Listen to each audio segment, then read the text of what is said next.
that cycle. He finally stopped following me around, until one day I found this letter in my locker. In this letter, my stalker gave his disgust for males and his hate for himself, and that he must be evil for his master to treat him this way, and that I must be taught not to shun pets. It was a few pages long, and it was very dark and disturbing. In fact, it was the most terrifying thing I had ever read, especially when I got done reading it and looked up and saw him staring at me from down the hall. He came up to me and opened his phone and started showing me pictures of a cartoon character who had a similar appearance to me, with the same brown eyes and curly hair. Then, he tried to hand me a leash and asked me to walk him around. At that point, I ran away, up to the office, letter in hand. The principal finally had the proof he needed and agreed to step in.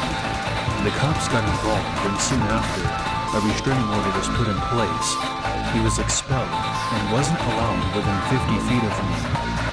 About a month after that, I was sitting in my room one night, doing some homework, when I heard a scratch at the window. I looked over, and then froze in pure terror. My stalker was standing just outside my bedroom window. He had a collar around his neck, and a leash was dangling down from it. He was intensely glaring at me through the glass.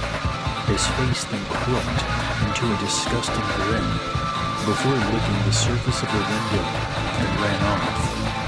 I flipped out and woke my parents, who called the police. When the cops showed up, I told them who it was and what he did.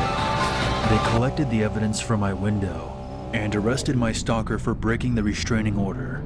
Thankfully, I moved out of that town a month later, and I never heard from my stalker again.